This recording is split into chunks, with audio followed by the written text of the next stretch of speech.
Hey, what's up, guys? It's been a while.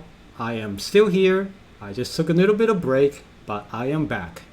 I will continue to bring you all the news in the DeFi, crypto, and stock world just so you guys can be up to date on things. Well, today we got a really big announcement from the US Department of the Treasury. Now, this is a big news considering our favorite mixer, Tornado Cash. Basically, this tool is getting sanctioned by the US Treasury. Now, if you don't know what a Tornado Cash is, I have a video on my channel going over the ins and outs of it and basically explain to you how you can use it to launder money legally. Well, not legally at this point. Basically, you use it to mix your money, your crypto with other people's crypto, and then you can use it to take out the money and cover your tracks. This is a very famous, very popular method. A lot of criminals, well, not all criminals. I just want to make a disclaimer. Not all criminals use Tornado Cash, but most criminals from big DeFi hacks use Tornado Cash to launder their money out into centralized exchanges. Now, this will change the game forever. This sanction here, in fact, I was very impressed by how much the US Treasury Department is aware of all the DeFi hacks. So they were aware of the 455 million stolen by the Lazarus group, which is a North Korean hacking group. And then they were aware of all the Harmony Bridge heist, in which almost $100 million was stolen. And then the most recently, the $7.8 million from the Nomad Bridge heist. So they are definitely aware of all the DeFi hacks, and they're doing something today. So in total, there were about $7 billion of virtual currency were laundered out using Tornado Cash since its creation. So today, the Department of Treasury is making the law, putting the feet down on this thing, and it's making it a criminal effort if you try to aid this particular project. Now, this is bad news, obviously, for Tornado Cash holders. So believe it or not, they have their own coin called Tornado Cash, and it's down 25% now just on this news. So I'm surprised that it's only down 25%, because this news, it threatens the existence. It has an existential crisis on this whole coin. So I don't think Tornado Cash will survive on that. Now let me explain. Tornado Cash is actually an open source project. You can see its source code online. So you can go there and see its source code, and you can clone the code and then host it on your own website. No problem. Now, there's a problem with that. The only problem with that is that this is the same as saying, hey, what if I make a Twitter clone? What if I make a Facebook clone and put it online? I'll be as rich as Mark Zuckerberg, right? Well, wrong. You actually need users. In this case, you need liquidity for your app to succeed. So even though the code is public, you can always clone it. So this is very similar to all of these projects like, I don't know, Trader Joe or whatever. It's actually a clone of Uniswap, right? A lot of projects in DeFi is clone of Uniswap. They all need to succeed, but they all need users and liquidity to succeed. Same thing with Tornado Cash. You actually need liquidity in order for it to succeed. Now, even though this project has no owner, it doesn't need any owner, right? The owner doesn't need to know who's using it.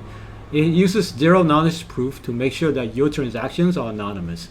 Now, this is quite unsettling, because the founder of Tornado Cash, this is the guy who wrote the code for Tornado Cash, just announced that Github suspended his account.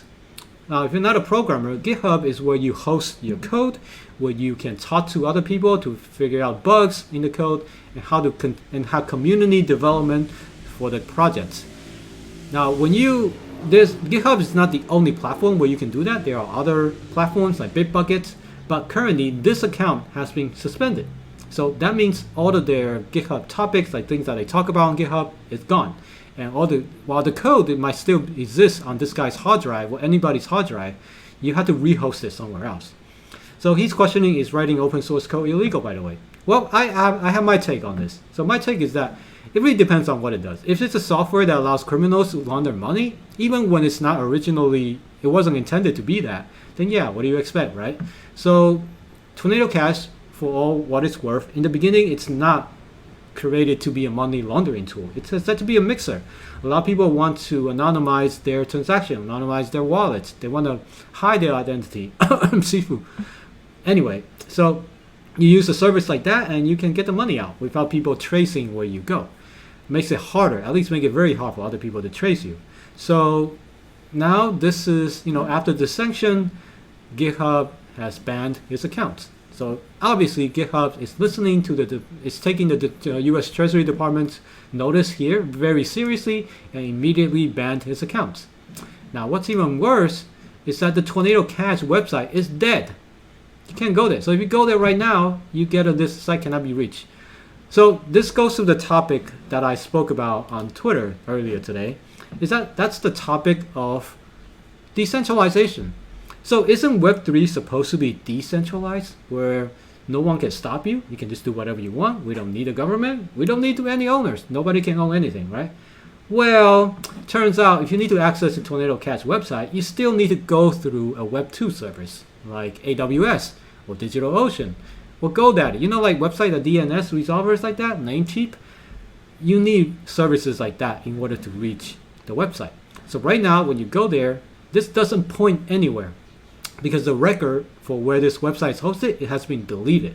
Either that or the website, the service that hosts this website is down, has terminated the Tornado Cash account. So basically, you cannot go to Tornado Cash to do anything right now. So that is the step one way of stopping this service.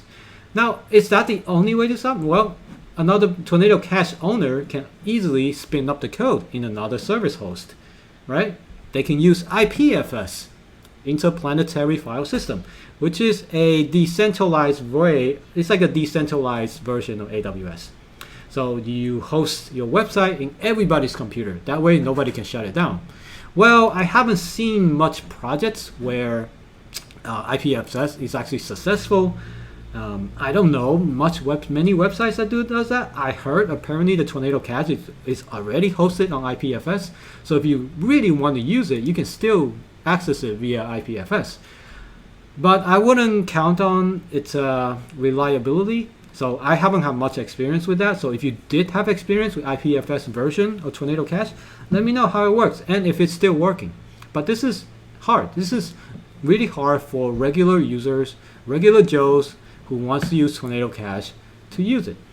Now, I'm not saying the criminals, so the hackers are usually very, very tech savvy. So I think they still have a way of laundering their money. They could run their own local instance of Tornado Cash if they want to, but that doesn't work either because you need liquidity, you need miners and stuff because it is an Ethereum contract, right? So you can always deploy your own contract, but you need liquidity for the website to work. So that is the problem with this right now. So I don't think there's any other service right now that's as popular as Tornado Cash or as trustful as Tornado Cash. So that is the main thing about Web3 is that you need to trust the service. You need to trust the software, but it needs to withstand a lot of hack attempts. So if you try to use another service, try to mix your cash, what if that contract gets hacked, right? So you don't know the source code, you don't know the contract. So that could be a danger right there.